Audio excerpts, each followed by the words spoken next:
Mr. Neumeister, does this photo appear to be one that you have analyzed as part of your analysis in this case? There were many versions of this photo. I would say there were dozens of different versions with different chromatic values, different file sizes, different physical sizes. Some had been through Photos 1 or Photos 3, which are photo editing software programs. Okay. Your Honor, at this time, I'd like to show Mr. Neumeister's demonstrative, Plaintiff's Exhibit 1303. All right. Any other objection? I would object again, Your Honor, because the photograph in 170A is not in evidence. Right. The photograph is in evidence. None of the photographs he wishes to show the jury are in evidence. 1303 is in evidence over objection. Not in evidence, I'm sorry, as a demonstrative. Just as a demonstrative. I'm sorry. Could we publish the three, please? And Mr. Neumeister, what does this demonstrative show about the photos that you analyzed? Well, they appear to be similar. However, if you look below at the file sizes, one on the left is 712 kilobytes. The one in the middle is 489 kilobytes. And the one on the right is 524 kilobytes. Now, what's unusual about that is these photos will not digitally fingerprint each other. Exactly. They won't match. In other words, forensically, they don't match. Exactly, they don't match. The thing is, you could say, well, it was sent through email, maybe it's a different size.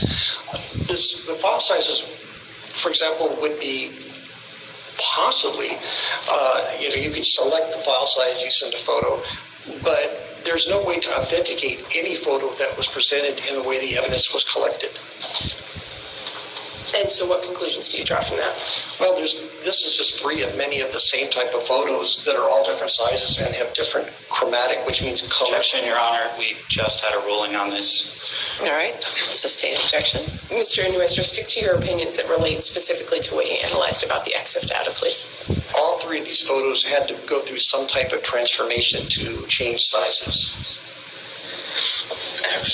We can take that one down.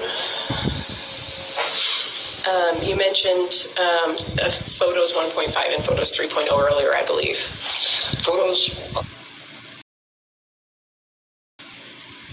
There's a big government scandal going on that you need to know.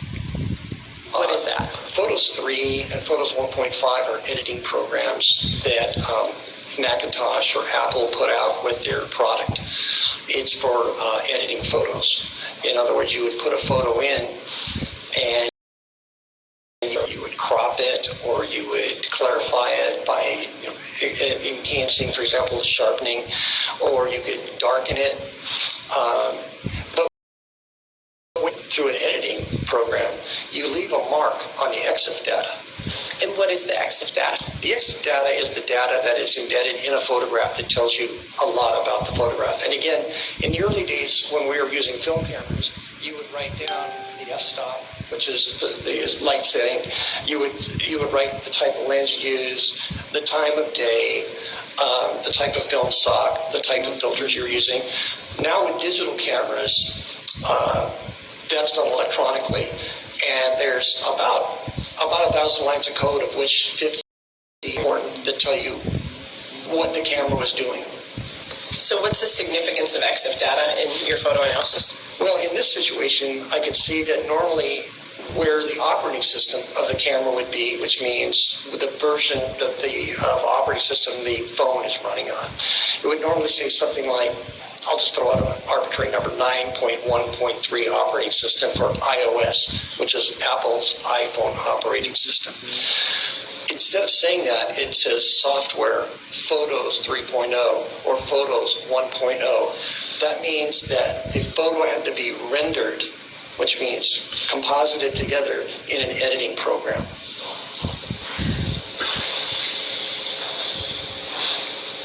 May I approach? Yeah, okay.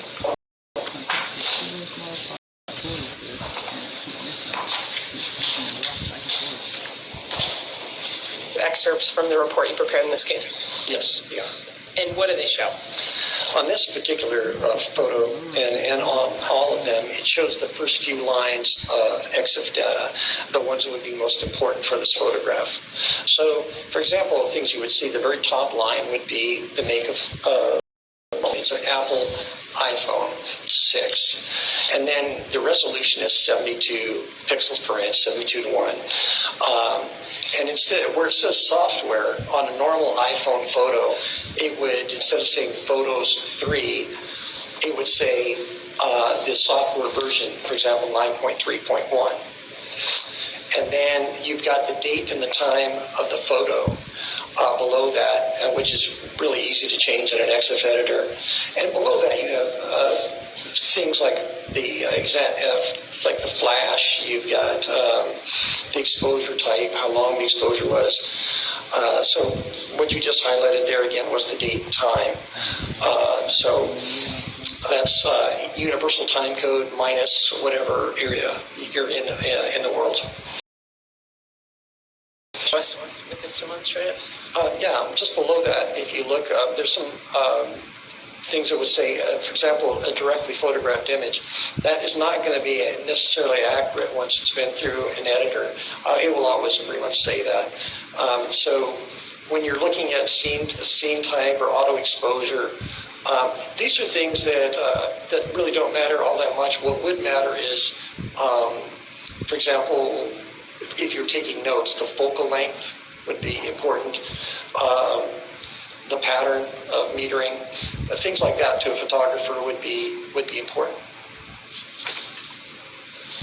And again, this is just a few lines, and the reason I put these in there was just to explain a bit what EXIF data is. The actual thing I'm trying to point out is the fact that it's an operating system. It shows the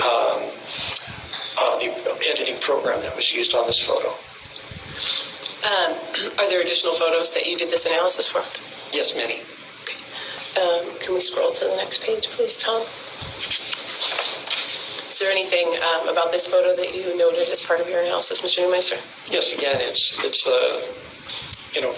right there you've got Photos 3.0 on that particular photo. And I think, we pretty much covered what the stuff is, but again, you see the Photo 3.0. And again, this could not come out of an iPhone this way. This would go into a computer, be edited, and rendered through the photo editor. And this would then be embedded in the EXIF data. Do you have other photos in this demonstrative? Yes. All right. Can we scroll to the next page? Same thing. You've got up here in the top, you've got the Photos 3.0, and this is throughout a lot of the photos that are in evidence, or versions of the photos in evidence, were gone through Photos 3.0 or Photos 1.5, an earlier version. Can we scroll to the next page, please, Tom? And what about this one? Same thing, Photos 3.0. And again, in a photo editing app, you can do an awful lot of things. So when you see Photos 3.0, first of all, you know it's not anywhere near an original. There's going to be compression artifacts because it's a JPEG file. Yeah. All right. I'll sustain the objection. Next question. Can we move on to the next page of this demonstrative, please? And again, same thing. You've got the Photos app. Okay. And I believe there's one final photo in this demonstrative. What about this one? Again, if you look up there, it says Photos 3.0 on that particular photo. All right. We can take that one down.